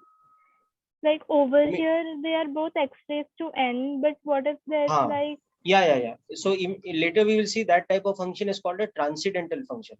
Like one term might be trigonometric, another term might be algebraic. Like it might be x square plus sine x. So then we can apply that also.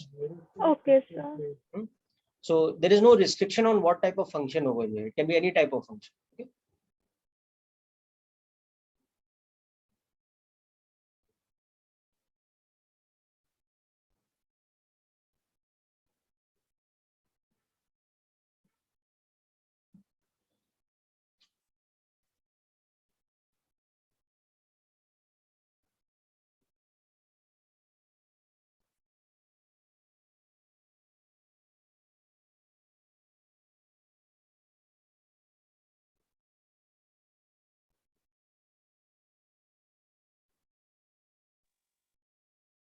Sir, what is the name of this new property you just taught? This is the distributive property. But in mathematics, this kind of term you'll remember is called, like for example, simple multiplication also has distributive property. A into B plus C is equal to AB plus AC. Okay. Or simple division also has this kind of property. So this becomes B by A plus C by A. So in general, this kind of property for any operation, it is called the distributive property.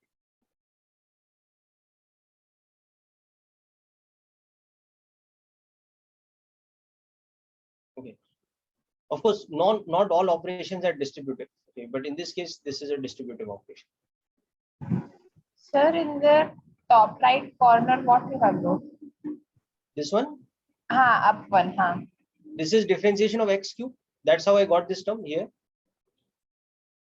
This Okay, sir, term, and down one. and this is differentiation of x. Where's this? Okay, sir. No, and these are coming from where? They are coming from application of this formula. So, sir, we will differentiate them separately and then substitute in the answer, Yes. right? Madhav, see, I'll come to this step here, this one. And now I'll apply what? I'll apply the formula. Because it's differentiation of x cube. So by formula, it is how much? It is 3x squared. So total how many Plus- formulas are there?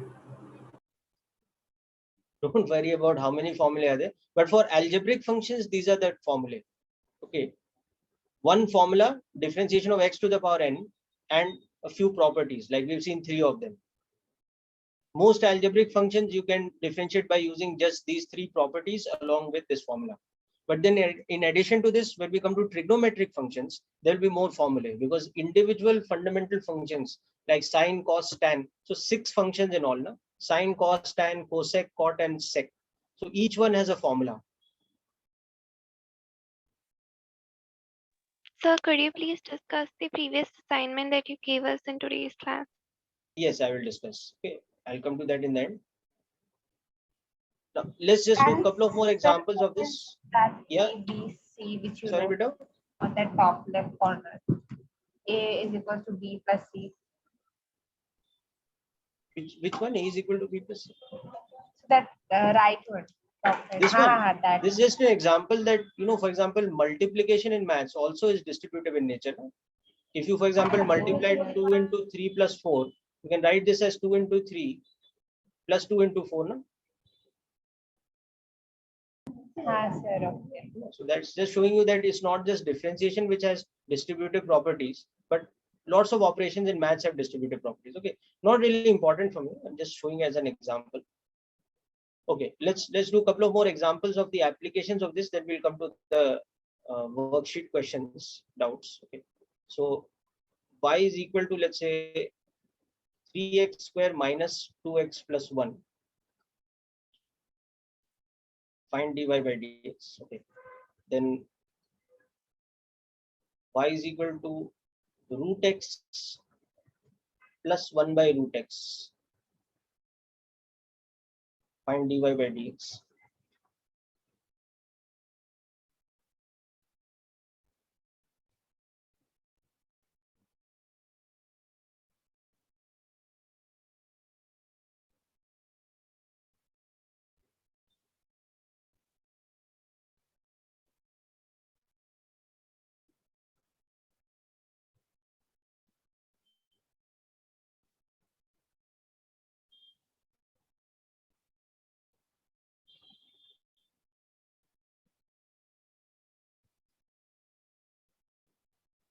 Okay, so this shouldn't take you a lot of time. Just try out these 4 questions. I'll start working them out in a couple of minutes, but try them out. You can, everything that you need to solve these questions is actually there on the board in above you. Right from the formula of differentiation of x to the power n to the 3 properties that you may or may not need. Okay, so each of these 4 examples can be solved by just using what we have just discussed above here. The fundamental formula for differentiation of x to the power n type and the 3 properties.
Sir, Yes.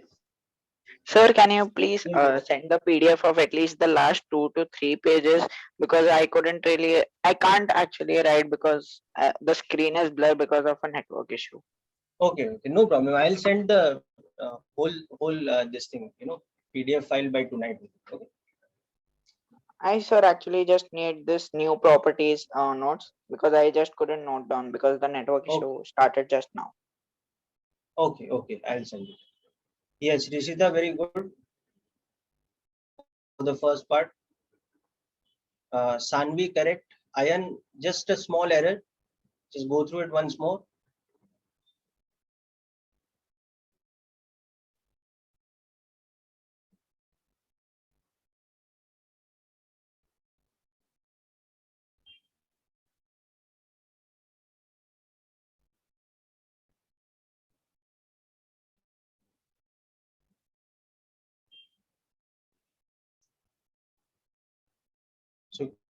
So I'm just illustrating the steps you can use. You can complete the solving yourself step. So first step you can use is the third property, that is you can apply the distributive method. So differentiation of something plus something plus something, that becomes differentiation of the first term, but in this there's a minus sign in between, so minus differentiation of the second term, and the third term is again added. Okay. Now one more step we can do is the second property, that is a constant multiplied by x to the power n. So we can bring the constant outside. So this will become 3 times differentiation of x square minus 2 times differentiation of x plus differentiation of 1, which by the way is a constant. So that will give us 0. Now we apply the formula of differentiation.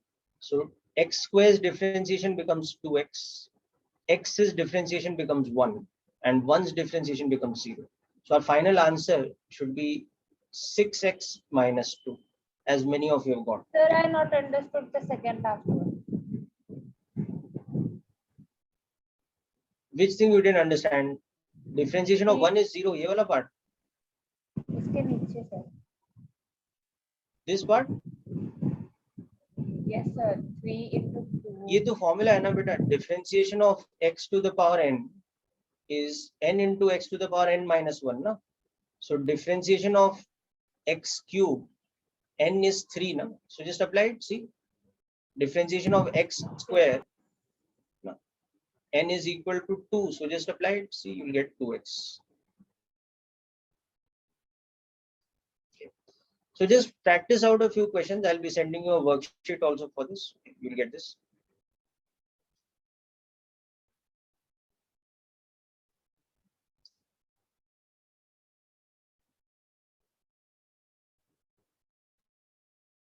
Okay, so Rishita tried the second part now. Very good, excellent, very good. That's correct. Sanvi, Yes, sir. tried the second part, beta. Yes, I'm doing so. Okay, okay.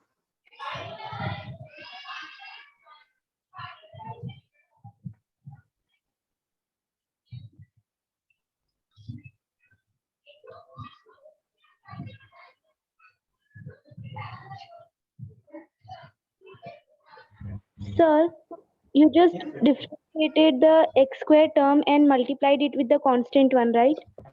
हाँ. वो 3x square था ना term, तो 3 को we took it outside. So that is which property? The second property, that differentiation of a constant into a function is constant multiplied by differentiation of the function. Yes, sir. Okay. Can you show the second example? Yeah, I should just try it out yourself. Okay, I'll put up the answer just now.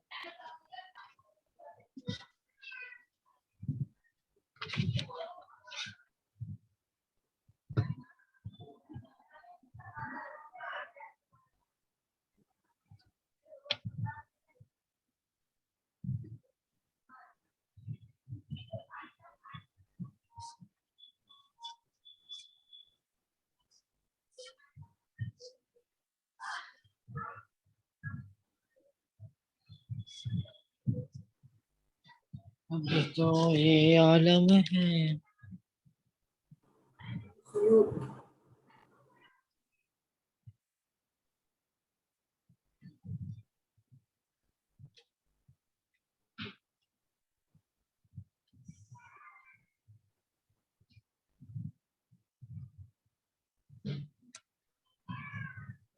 Done, sir.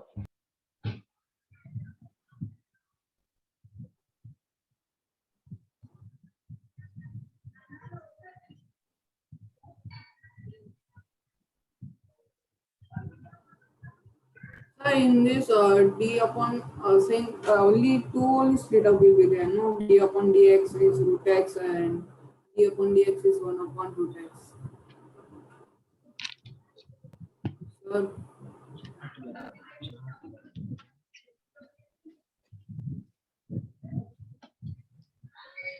Okay, so let's work out the remaining questions. Okay. So second one is root x plus 1 by root x.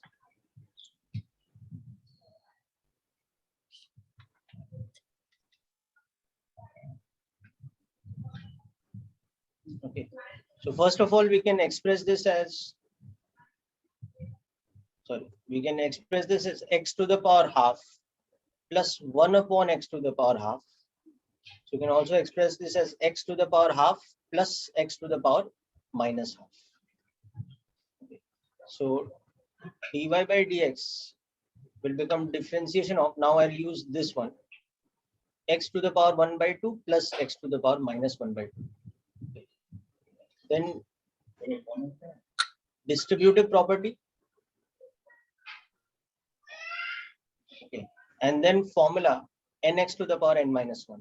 So half into x to the power half minus 1 plus minus half into x to the power minus half minus 1. So this what So you 1 did by just 2. now?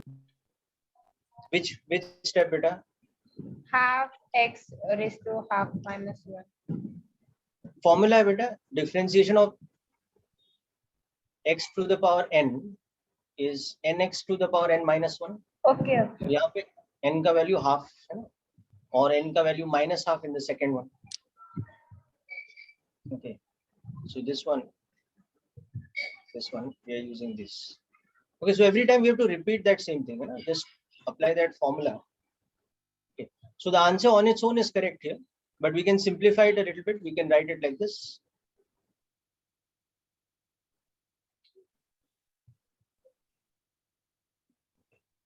We can write it as 1 by 2, 1 by root x plus 1 upon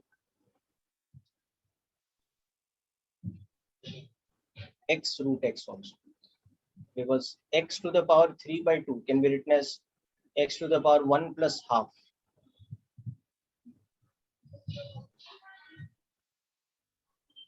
Okay, so these are all like simplification steps. From here to here, this is not a compulsory step. The answer is correct over here also. But why we must know how to do the simplification is because we are dealing with MCQ type of exams. So the answer in the options may not be given as this. The answer in the option might be given as this, or even a further simplification. Further simplification kaise kar sakte hain? By taking LCM. So if we take LCM here, this will become x plus 1 by x root x. Okay.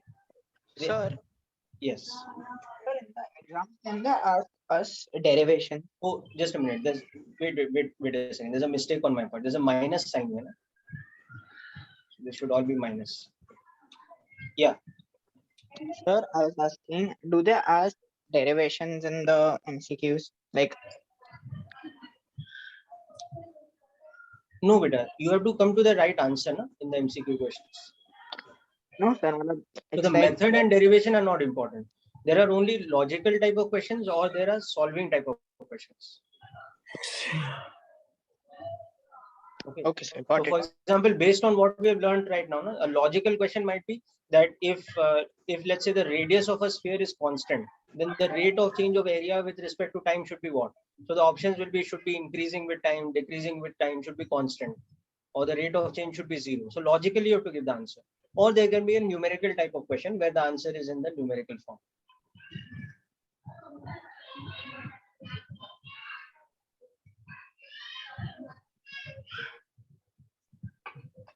Okay, sir, got it. Okay. No? Okay, very good. Rishita and Sanvi, you got Rishita, your third question is also correct. Sanvi, your second question is correct. Sir, could you please show the fourth question? Yes, I will show the question again.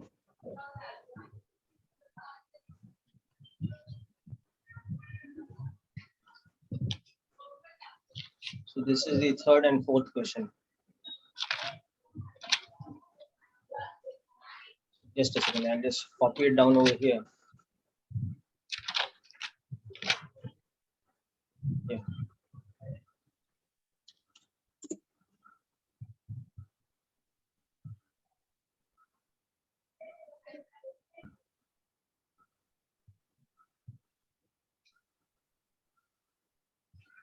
So those of you working out the example 3, I'll just give you a hint in that.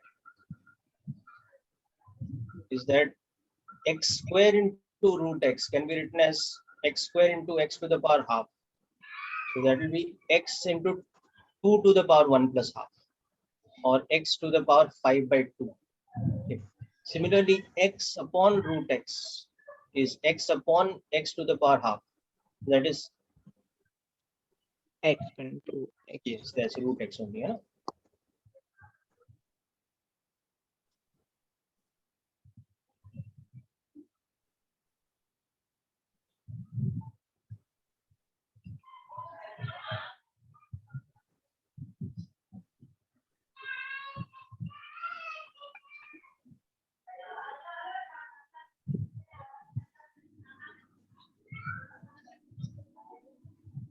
So using this, you can see that we can write y now as x to the power 5 by 2 plus x to the power half. Then it becomes very simple to use differentiation. We are differentiating the sum of two terms. First term is power 5 by 2, second term is x to the power half.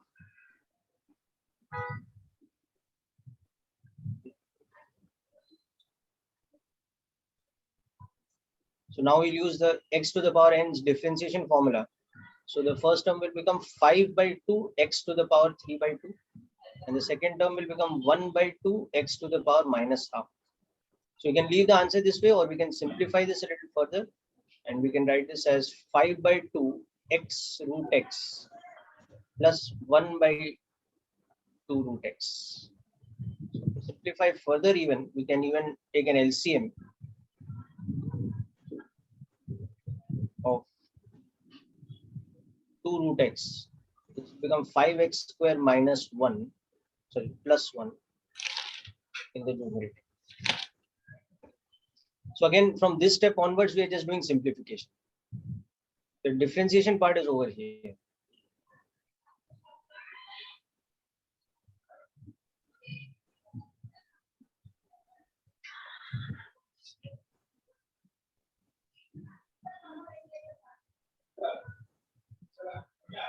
Okay, so fourth part I'm going to leave as a task for you, but I'm just going to give you a small hint here that x square minus 2 by x can be written as x minus 2 by x.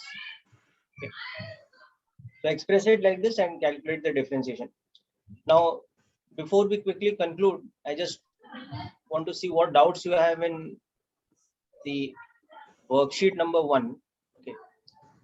So let's see if we can complete all the doubts today, or otherwise we'll pick it up again in the next lecture also. But let me first understand which are the questions you people are having difficulty with, if any at all. Okay. So I'm just sharing the worksheet once.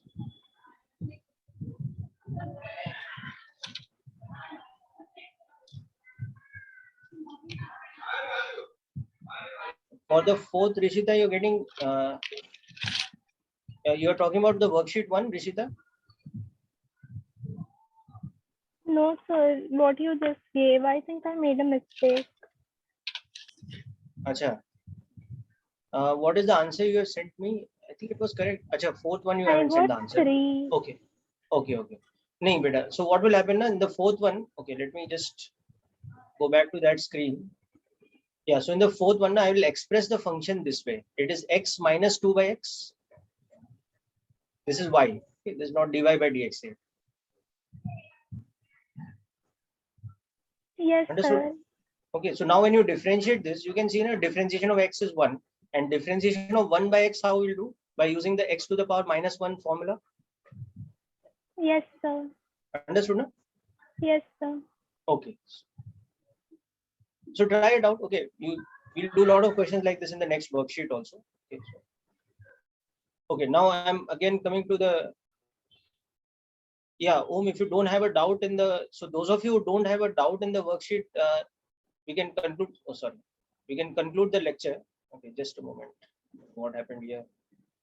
Shared the wrong screen, I think. Yeah. Yeah, now tell me, any difficulties in worksheet 1? I'm just going through it page by page. Looking at the solution, I got what Okay. Okay. Yeah, so even after going through the solution, if some question is particularly not clear to you or some answer, how it came, it's not clear, just let me know. No? I'll try and explain now. Sir, in the first question, you have written in the Hinson solution that it's 10 seconds first, but then in the second scenario, I've taken T1 as 10 seconds, then T2 as 15 seconds. Sir, how did you take it as 15 seconds? So that is coming basically now from this value. Now I'll explain how it's coming from the value, that because it's decelerating at the rate of 4 meters per second square. So what I will say that, okay, I can maybe solve it here only. So at t equal to 0, what is the initial velocity? It started from rest. Okay, so I can say u is equal to 0 at t equal to 0. Okay, and then the acceleration is how much? It is 2 meters per second square up to t equal to 10 seconds. Okay, so now for this interval of time t equal to 0 to 10 seconds, what is the formula I'll use for velocity?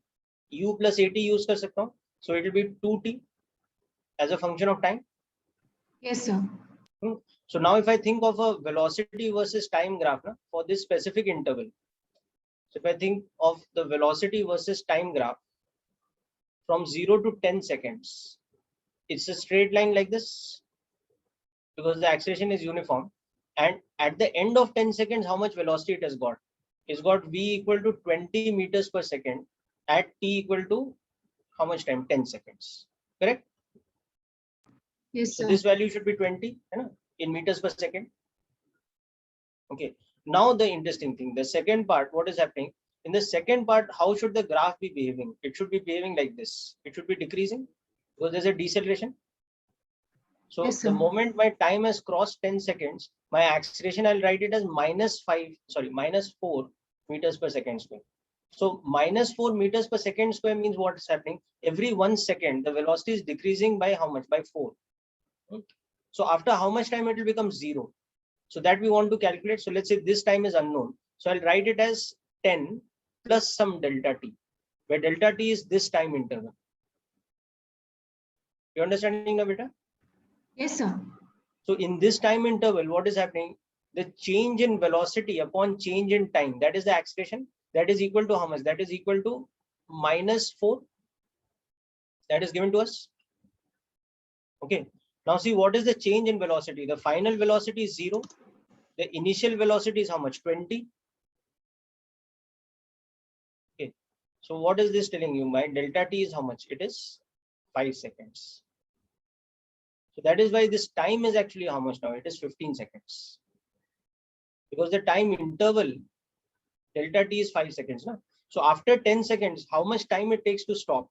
So at 10 seconds, it was going at 20 meters per second. But every 1 second, its speed is dropping by 4.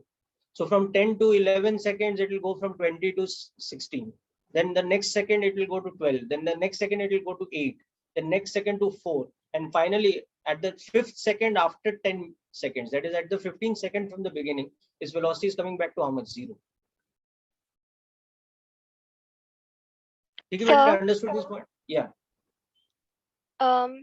In the first question, F part, over there we have to take the distance with the formula S is equals to ut plus half at square, right? Yes, you can use that formula or you can use my graph also. Now, for example, in the graph, you can see that 2 seconds is somewhere here, right? Yes, sir. So if the velocity is some unknown value at 2 seconds, you can see that this triangle and this larger triangle, they are similar. So you can use I'm that sorry. also. This smaller triangle and this larger triangle, they are similar triangles, you can see. Yes, sir. No, so you can use that also. So velocity after 2 seconds divided by 2 seconds should be velocity after 10 seconds, that is 20, divided by the time 10 seconds. So how much this is becoming? V is becoming 4 meters per second. Yes, You sir. can use that also, or you can use this formula also. In this formula, what is the velocity at t equal to 2 seconds? It's equal to 4 meters per second. And where this formula has come from? It has come from v equal to u plus at. U was 0 and a is 2. Okay, sir. And in the next part over here, where it is 12 seconds, we'll take u as 20 meter per second and time as 2 seconds, Yes, right? very good. मतलब क्या करना पड़ेगा ना? We'll have to now think of restarting our clock over here. So at this point of time, what is our initial velocity? Our initial velocity is only 20 meters per second.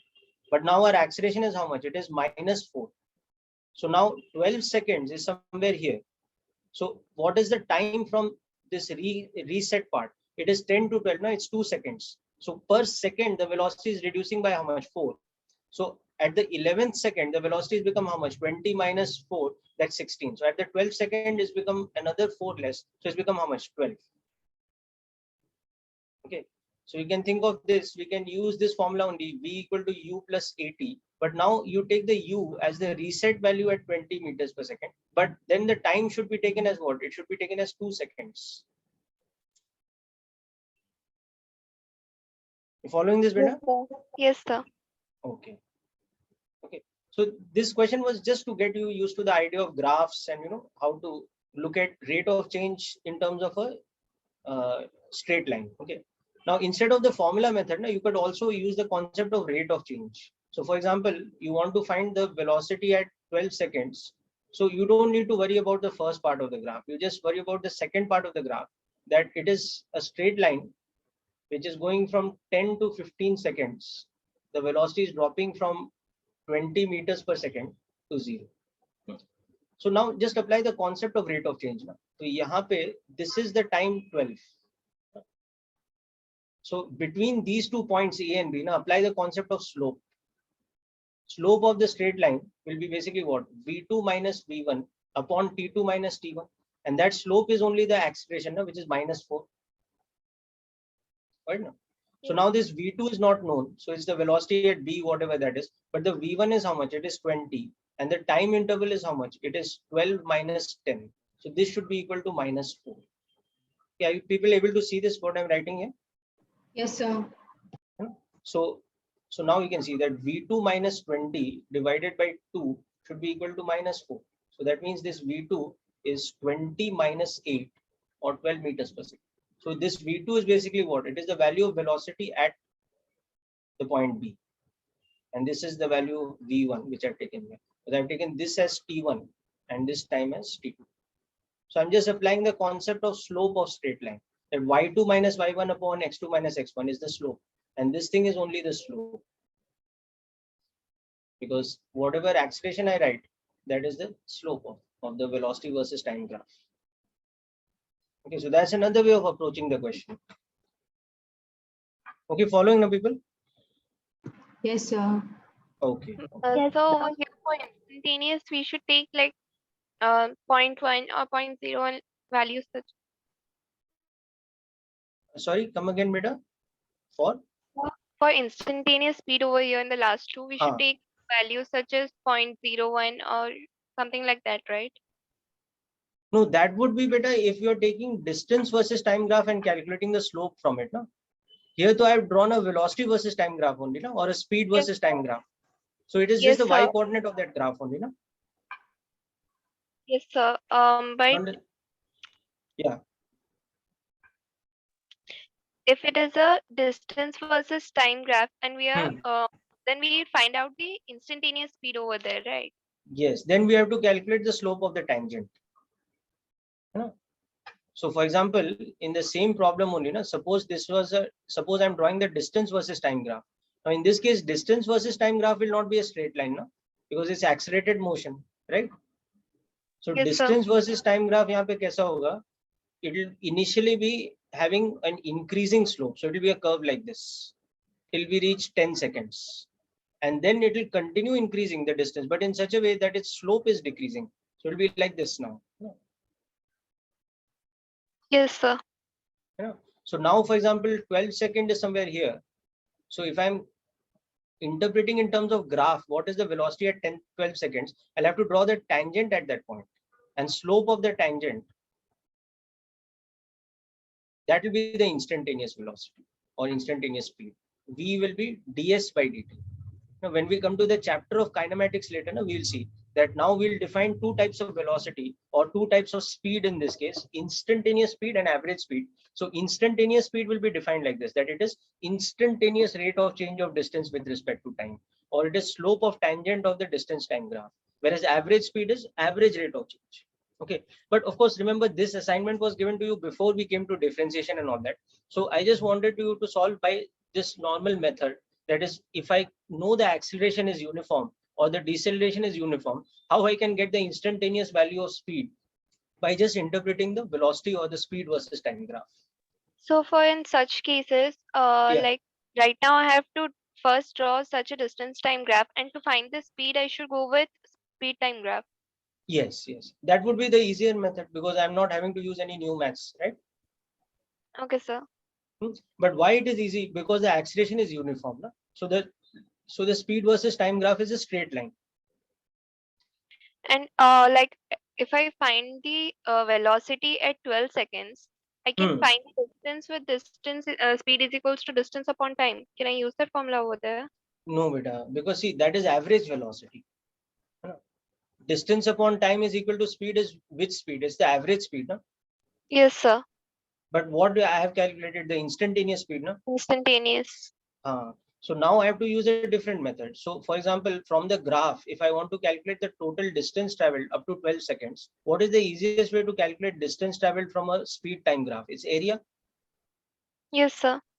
Okay, so I need to calculate this total area. So that will be the area of this triangle here up to the point A plus the area of this trapezium here from A to B. Yes, sir. So that will give me an easy way to calculate the distance traveled. Okay, sir. Understood now? Or I can use those formulae that, you know, for the first part, you use V square is equal to U square plus 2AS. Okay, so use that from 0 to 10 seconds. So what is the final speed? It is 20. Initial is 0. And the acceleration was how much? Plus 2. So that will give you S1, which is this area. Then for the second part, from 10 to 12 seconds, you know the velocity is becoming how much? 12. So you use V as 12, U as 20, but A is becoming how much? It's becoming minus 4. So that will give you the area of this part, which is the distance traveled from 10 to 12 seconds. And then add the 2. So that is giving you the net distance traveled. Okay, sir. Okay, so you use these kind of Got methods. it, sir.